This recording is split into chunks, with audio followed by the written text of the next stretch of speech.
Fala, galera! Tudo bem? Muito prazer, professor Rafael Moreira, professor de Geografia e Atualidades. Vamos agora bater um papo nos próximos minutos, um papo de atualidades, um papo de temas importantes, tendo em vista aí que nós temos muita coisa mesmo, que está acontecendo no Brasil e no mundo e que com certeza serão cobrados em provas nos próximos meses, né? E aí, dentre os vários temas, todo mundo aí na área, dentre os vários temas, Francisco Farias, bom dia, boa noite, vamos embora. Se liga, ó, professor, se liga nesse tópico. O primeiro tópico que nós vamos trabalhar hoje, tópico muito importante. Grande Alisson, gente finíssima demais. Mara Moura, vamos embora. Se liga, ó. Professorzinho, vamos falar de que hoje? Primeiramente, vamos falar de geopolítica internacional. Vamos fazer um bate-bola aqui, tá? Uma geopolítica internacional. E aí depois a gente faz um tema, daqui a pouco, da notícias do Brasil. Quando pegamos aí os vários temas de geopolítica internacional, a gente vai trabalhar o quê, professorzinho? Ó, a gente vai trabalhar essa sigla. BRICS, questão de prova. Ora, não tenho dúvida nenhuma. BRICS, Brasil, Rússia, Índia, China e África do Sul. Um acrônimo com um grupo de países. Países o quê, professorzinho? Países, eu disse, países emergentes. Países emergentes que agora no século XXI vem apresentando uma notoriedade, um crescimento, uma expansão econômica e, consequentemente, gerando um espaço, produzindo espaço dentro das relações políticas no mundo inteiro. Quando falamos de BRICS, estamos falando de um grupo que o seu contexto inicial, a gente vai ter que voltar aí um pouquinho, a gente vai ter que voltar 2 décadas. Olha só, 2 décadas, a gente volta para onde? Lá para os anos 2000. Olha aí, vixe, professorzinho, é mesmo que estou dizendo? Presta atenção. Para a gente entender o surgimento do BRICS, a gente vai fazer aqui um retrospecto em 3 minutinhos da geopolítica internacional para a gente entender a atual conjuntura. Como assim? Em 1991, galerinha, se liga, hein? 1991, a gente vai assistir a quê, professor? Ao fim da União das Repúblicas Socialistas Soviéticas. Com essa notícia aqui, ó, 91, fim da União Soviética, eu poderia abrir 50 temas. Guerra da Ucrânia, neoliberalismo, Guerra Fria, olha aí, nova ordem mundial. Muita coisa a gente poderia falar quando eu trago 91, fim da União Soviética. Mas vamos pegar aqui o nosso cenário, o nosso contexto, tá bom? Tá bom, se a gente tivesse 50 horas de live, a gente ia fazer 50 temas, um tema para cada hora. Presta atenção. E aí, com o fim da União Soviética, a gente vai ter o fim da Guerra Fria, aquele momento de bipolaridade mundial e o início da nova ordem mundial.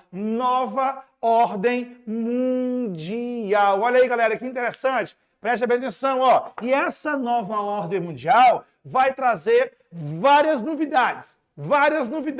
Dentre elas, ela vai trazer a globalização, né? Consolidar, ela vai trazer a consolidação do conceito de globalização, aí já é uma live, né? Ela vai trazer o neoliberalismo, a consolidação também do outra live, neoliberalismo, e ela vai trazer, que é a nossa live de agora, a multipolaridade, que vai substituir a bipolaridade da Guerra Fria, tá?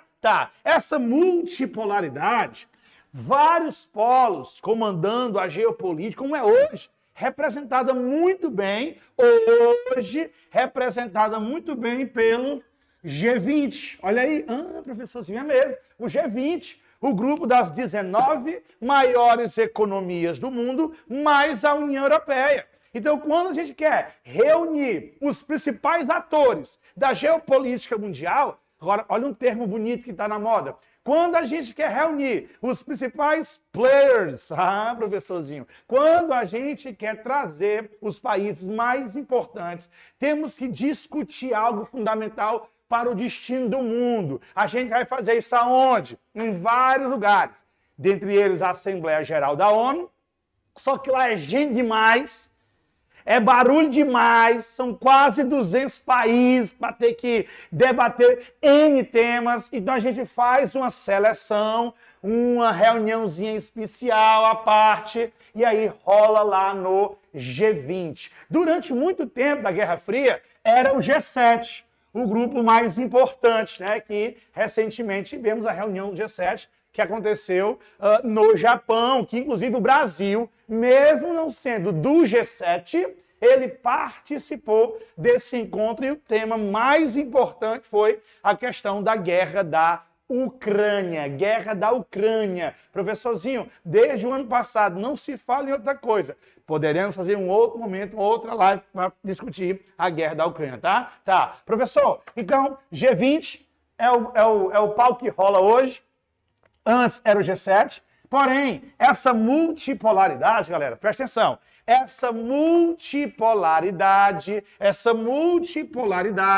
num primeiro momento, ali nos anos 90, olha aí, ó, ali nos anos 90, a gente vai ter a grande participação dos tradicionais países mais importantes.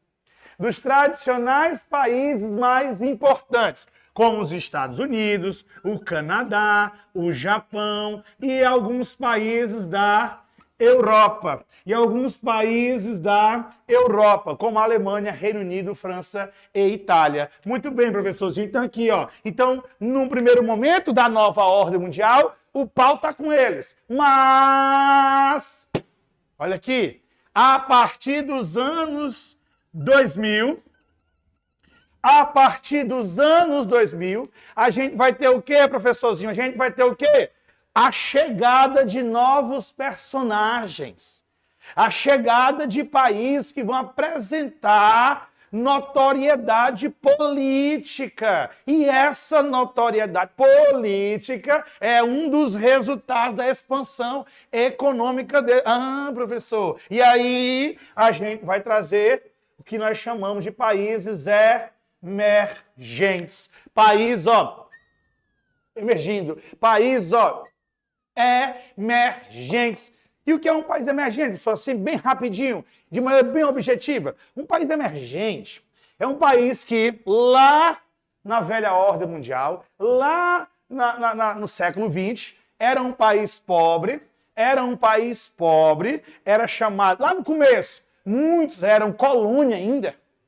Muitos dos países emergentes, vou já trazer um deles aqui, muitos dos países emergentes, quando começou o século XX, era colônia, que é o caso da Índia.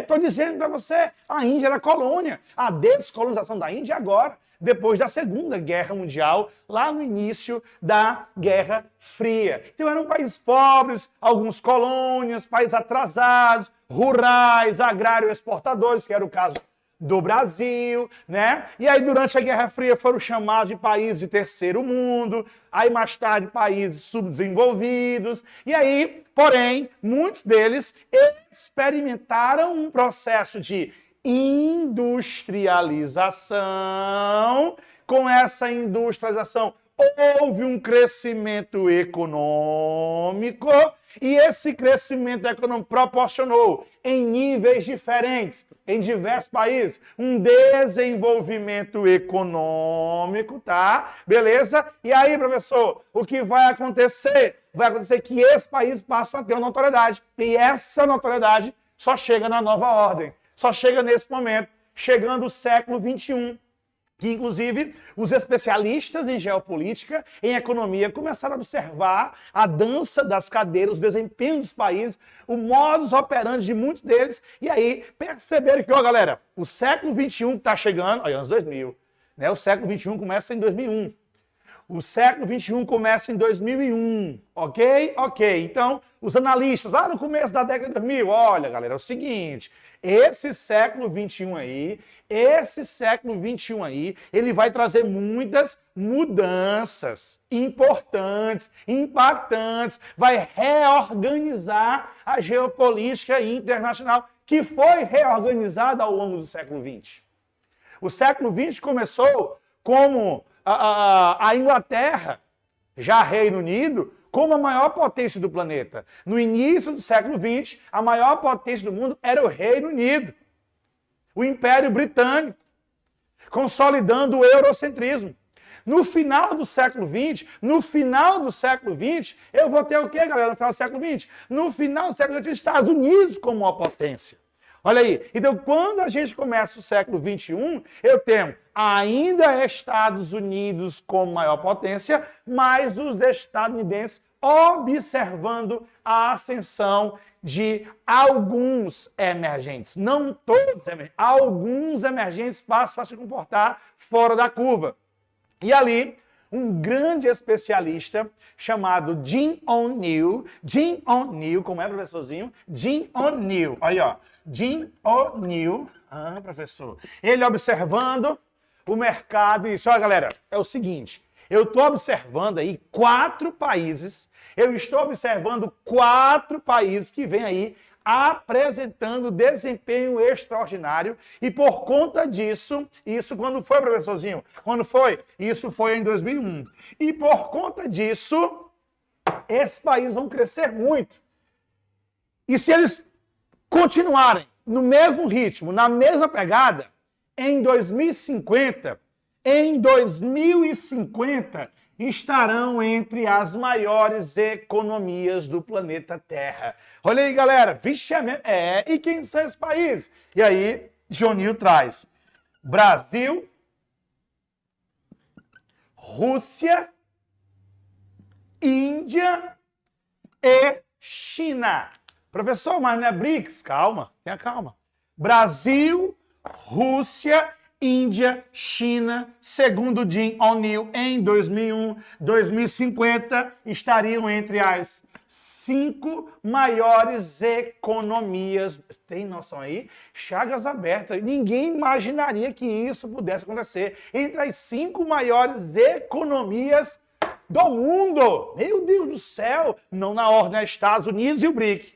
Estados Unidos e o BRIC. E aí, professor? E aí, isso começou apenas como uma análise. Porém, a partir de 2006, olha aí, galera, a partir de 2006, sob o comando, a influência, o poder de Pequim, esses 4 países levaram a sério o que o Jim O'Neill estava analisando, então decidiram criar, não é um bloco econômico, tá? Apenas eles se reúnem, a partir dali, anualmente, na casa de um deles, para discutir assuntos importantes que possam aí torná-los cada vez mais influentes. Estávamos em 2001, estávamos em 2006 e a China já começava a apresentar esse crescimento que a maioria do planeta Terra, exceto os chineses e as pessoas que entendiam do assunto, dizia, China não tem nem perigo ameaçar a hegemonia americana. É impossível os chineses ultrapassar os Estados Unidos. Tem nem perigo, os chineses são comunistas. Os chineses até a semana passada estavam passando fome. O atraso no país. De fato, se nós voltarmos aí algumas décadas, se nós voltarmos 4 ou 5 décadas, a China era um país muito pobre, extremamente pobre. Ou você morria de fome, ou você morria perseguido pelo Estado na era maoísta, que foi até o final da década de 70. Mas hoje, A China é um país completamente diferente daquilo que eu tinha 4, 5, 10 atrás. Só que esse crescimento, poucas pessoas conseguiam enxergar, diferentemente da consolidação estadunidense, que já vinha numa ascensão desde a sua independência no final do século XVIII e que foi muito importante no século XIX, bancando as inovações da Segunda Revolução Industrial e vencendo a Segunda Guerra Mundial e vencendo a Guerra Fria. Não é à toa. A hegemonia estadunidense não é à toa. Mas o século XXI vai alterar esse processo, tá, galera? Que, inclusive, hoje, quando a gente pega, presta atenção, as 5 maiores economias do mundo, eu já tenho 3 do que o Jim O'Neill disse em 2000. O que foi que ele disse em 2000? Que as 5 maiores economias, os 5 maiores PIBs seriam BRIC, mais Estados Unidos, tá? Aí quando você pega hoje o ranking, eu tenho quem? Eu tenho Estados Unidos, eu tenho China e eu tenho Índia como a 5ª maior economia do planeta Terra, que eu tenho Japão e Alemanha. Olha aí, e já a Índia ultrapassará os alemães. O PIB da China, o PIB da Índia hoje é de em torno de 3 trilhões e meio de dólares. 3 trilhões e meio de dólares. O PIB alemão é de 4 trilhões. Então, daqui a pouco, os indianos estarão na 4ª posição das maiores economias. Nós estamos em 2023. Nós estamos em 2003, menos da metade do tempo que o Jim O'Neill fez aí a análise para as 5 maiores economias, consolidando a importância desses países, tá bom? Então, em 2006, o BRIC levou a sério e passaram a se reunir anualmente, ampliando, aumentando a sua força tanto na economia como na política internacional. Aí você pergunta assim, ó, professor, com licença, pois não. E o que foi que Jim O'Neill, em 2001, viu nesses 4 países para fazer essa projeção? Muito simples.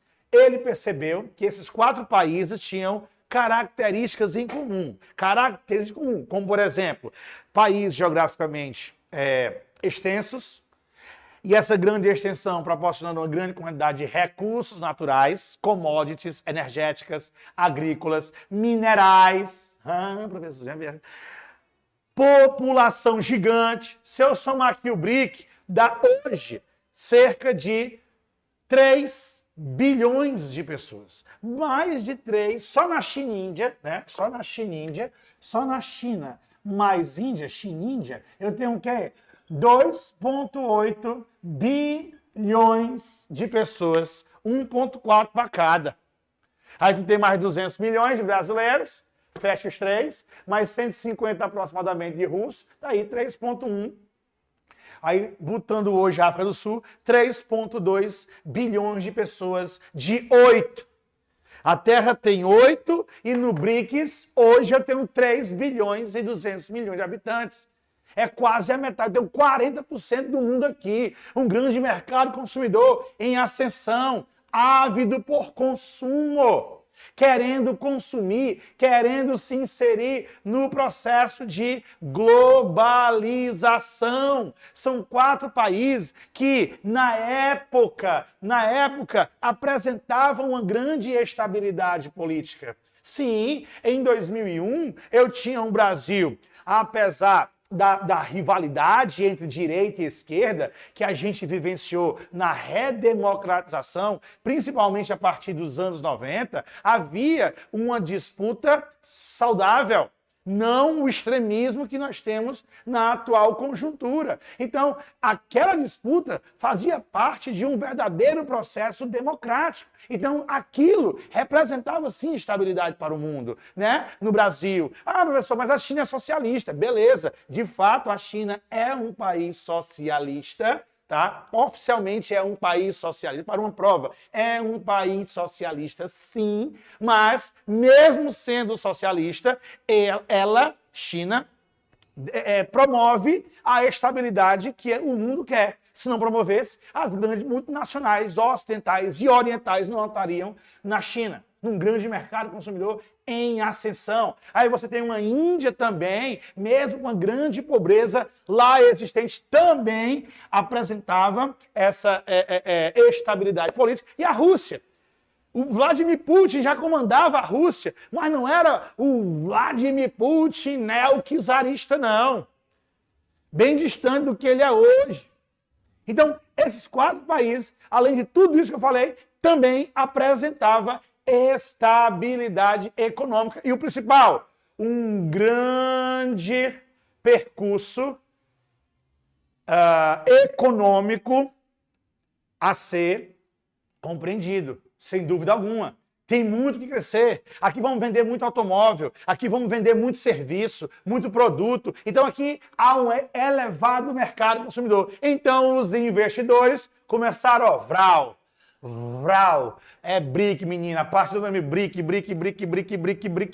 Quando foi em 2010 foi ano de Copa da África do Sul. E a China entendeu que o BRIC poderia ser um braço muito importante para alavancar o seu posicionamento diante das potências tradicionais, seja na Ásia, fazendo a rivalidade com o Japão, e foi na década de 2000, no final da década de 2000, que a economia chinesa ultrapassou a economia japonesa. Então, China já era a líder da Ásia. A China já era a líder da Ásia e passou a mirar a liderança global, que naquele cenário, quando a China, incrivelmente, se transforma na segunda maior economia do mundo, olha aí, quando a China se transforma na segunda maior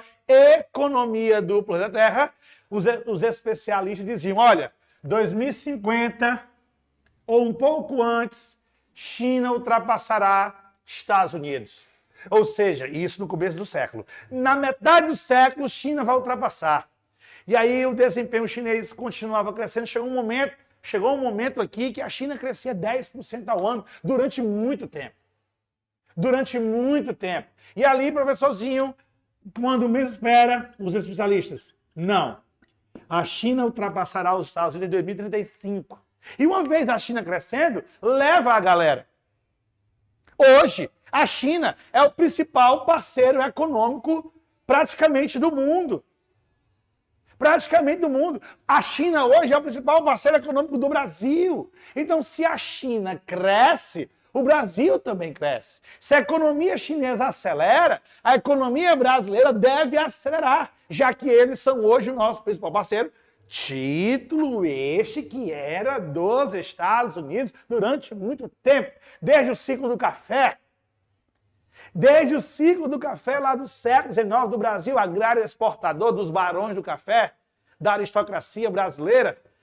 Professorzinho, e aí o que vai acontecer? Vai acontecer que hoje os especialistas já afirmam que ainda nesta década que nós estamos, na década de 2020, lá no finalzinho dela, os Estados Unidos provavelmente serão ultrapassados pela China, e a China se transformando na maior economia do mundo, basicamente aí consolidando o que esse especialista afirmava lá no começo do século XX, tá certo? E aí a China, vendo a importância do BRICS, decidiu trazer um representante do continente africano. Claro, eu já tinha 2 asiáticos, eu tinha um europeu, eu tinha um americano, um latino-americano, então faltava um representante do continente africano. África esta, que é hoje uma área de grande interesse da China. A África, que já foi uma área explorada durante séculos pelos europeus, 16, 17, 18, 19, aí no 20 passa a ser explorada pelos americanos, e agora no século XXI será explorada também pelos chineses. Há um grande interesse, porque, acabei de dizer, China não para de crescer. A China não para de crescer. Então, se a economia cresce, gera consumo. Se gera consumo, necessita de produção. E para produzir, preciso de matéria-prima. Ah, professorzinho, matéria-prima. E onde é que eu posso ter matéria-prima em larga escala para satisfazer a economia asiática? África, continente africano. Ah, professor, estou entendendo. Então vamos colocar aí o representante da África, South Africa. Então, o BRIC se transforma em BRICS, ampliando a sua notoriedade. Perceba que a África do Sul, daquelas características iniciais que eu trouxe, que o News 4, ela não tem, mas ela está no grupo por conta dessa questão política, professorzinho, muito bem. E esses países se aproximaram tanto que em 2014, olha aí, galera, em 2014, vamos ganhar espaço aqui, vai, professor, arrepia, vamos ganhar espaço, bora, mais espaço, bora, aqui, ó, mais espaço, tome aqui, ó, presta atenção. E aí, quando foi em 2014, também ano de Copa, no Brasil, esquece essa Copa no Brasil, pelo amor de Deus. E aí, professorzinho, foi criado o novo Banco de Desenvolvimento, o que popularmente é chamado de o Banco do BRICS. Olha aí, olha a integração entre eles ampliando. Lembro, não é um bloco econômico. O BRICS não é um bloco econômico, mas estavam ampliando as suas relações políticas e econômicas, tá? Que inclusive, isso aqui é um tema de atualidade muito forte, tendo em vista que este ano, o Brasil substituiu a presidência do Banco do BRICS, que fica lá em Xangai. O Banco do BRICS fica em Xangai, professorzinho. Aonde é Xangai? Na China. Xangai, nota isso aí. Assim como Londres. Assim como Londres foi importante para os séculos 18 e 19. Nova York para o século 20. Xangai será para o século 21. Olha a mudança do eurocentrismo para os Estados Unidos e agora o retorno dos asiáticos para a hegemonia global. Ah, muito bem. Então você tem aí a ex-presidente do Brasil, fato novo, bem quentinho para a prova. A ex-presidente do Brasil que sofreu impeachment em 2016, tá? Dilma Rousseff, ela este ano assumiu o Banco do BRICS, que foi criado em 2014. Aonde, professor? Lá na Terra do Sol. Olha aí, Terra da Luz também chamada, Fortaleza, capital do Ceará. O Ceará é a Terra da Luz, para quem não sabe, para quem é de fora do estado do Ceará, foi aqui a primeira província a libertar os escravos no Brasil, tá? Primeira província a libertar os escravos, 25 de março de 1884.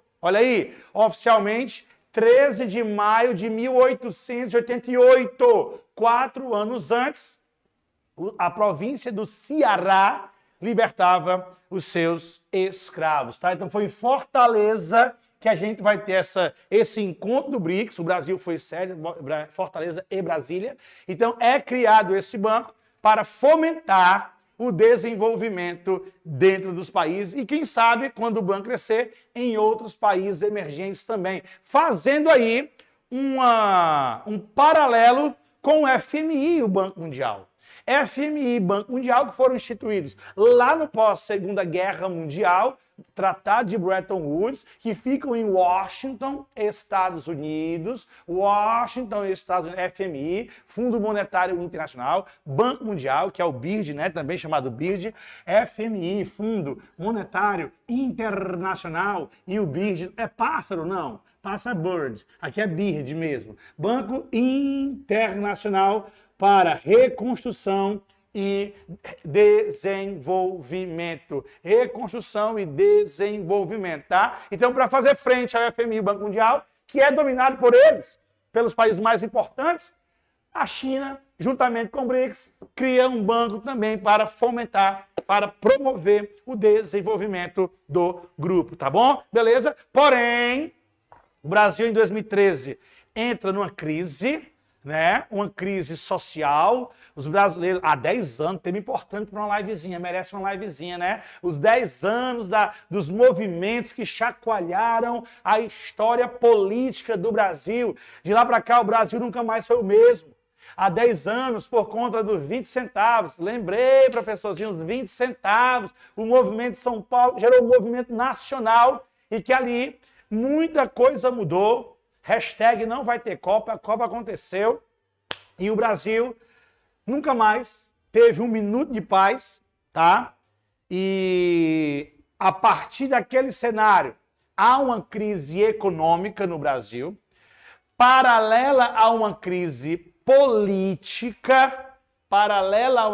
política, a eleição de 2014 foi muito conturbada, Dilma Rousseff tentando a sua reeleição e o Aécio Neves, tá? E aí, professorzinho, e ali eu tenho, para muitos especialistas, o pontapé inicial da polarização que nós temos hoje ferrenha.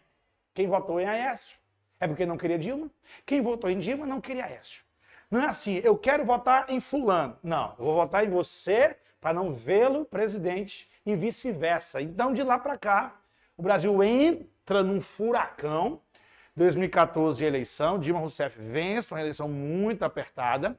2015, inicia o impeachment. 2016, é concluído o impeachment e vem a era Michel Temer, e aí tivemos também uma eleição acirrada, e aí Bolsonaro vence as eleições no Brasil, e ali, a partir daquele contexto, o Brasil, ele passa a politicamente se aproximar dos Estados Unidos de Donald Trump. Não é problema se aproximar dos Estados Unidos, já que eu estou falando da maior economia do mundo, mas paralelo a essa aproximação com os Estados Unidos, estava ocorrendo um afastamento com a China. Aí vem a questão ideológica da análise. Por questões ideológicas, o Brasil passa a se afastar da China, seu principal parceiro econômico, o que obviamente vai comprometer a liga, a relação aqui do BRICS. Compromete, é claro que vai comprometer. Além das crises econômicas que o Brasil estava vivenciando, aí veio a pandemia, aí veio a instabilidade da Rússia. 2014 veio a questão da Crimeia. Enquanto falávamos em Copa, enquanto a gente falava em novo Banco de Desenvolvimento, a Crimeia era anexada à Rússia, mesmo sem o consentimento, obviamente, da Ucrânia. Então começa a Rússia também ampliar o seu posicionamento na geopolítica internacional de afastamento. E naquela época era o Barack Obama, o presidente dos Estados Unidos, que vai gerar ali uma grande tensão, não só com a Rússia, não só por conta da Ucrânia, Crimeia, mas também pela guerra da Síria. Pela questão da guerra da Síria, que já estava acontecendo desde 2011, primavera árabe. Professor, é muita coisa. Estou dizendo para ti. Então, o BRICS enfraquece, fica zonzo, sai da mídia durante muito tempo, continuam acontecendo as reuniões, mas não tem mais aquela afinidade lá do início. Aí tivemos eleições no Brasil, tá? Aí volta o presidente que estava no comando em 2006. Então, um dos primeiros atos do atual presidente Lula, vai ser o quê?